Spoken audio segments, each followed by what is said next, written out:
Tanzania ya leo imejengwa, imejengeka.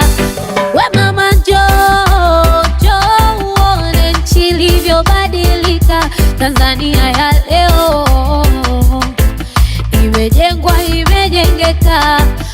Tanzania ya sasa mama, inawakawaka mama, inapendeza sana. Tanzania ya sasa mama, inapendeza sana.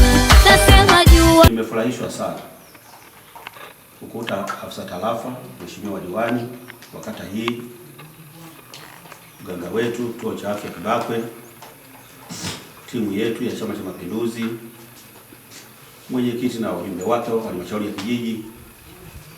Ni maeneo machache sana tunapokwenda kukuta watu wanafanya kazi kama timu, na maeneo mengine wanachelewa kugombana, migogoro mingi kuliko kazi sana, kuona watu wanapambana na kushughulika na shughuli kuliko kuzalisha migogoro.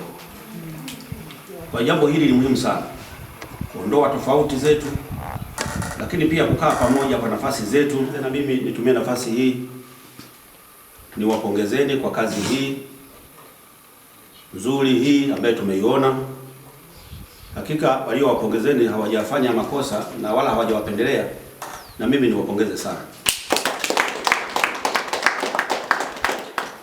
Nimpongeze mheshimiwa diwani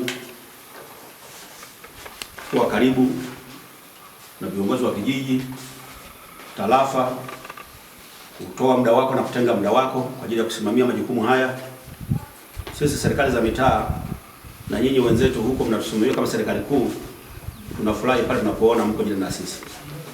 Lakini tumia nafasi hii, kaimu mkurugenzi, pia na yeye wapongeze timu yangu ya halmashauri pale kwa utendaji mzuri wa kazi ambao tunaziona.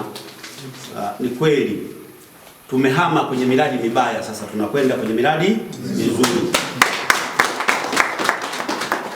Na tulikuwa tunachukia sana, yaani unapokwenda mnalaumiana, miradi imetekelezwa chini ya kiwango.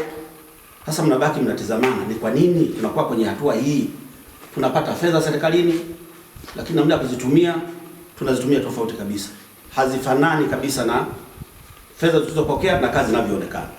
Lakini kwa kipindi hiki niwapongeze sana kwa kazi nzuri ambayo pengine tufanye sasa. Halmashauri yetu sasa tutaendelea kuzungumza kwenye hoja moja tu ya mapato, lakini najua Mungu ni mwema, mvua imenyesha sana hii, hata hiyo tutaimaliza tu, muda sio mwingi, halmashauri itakuwa sawa sawa.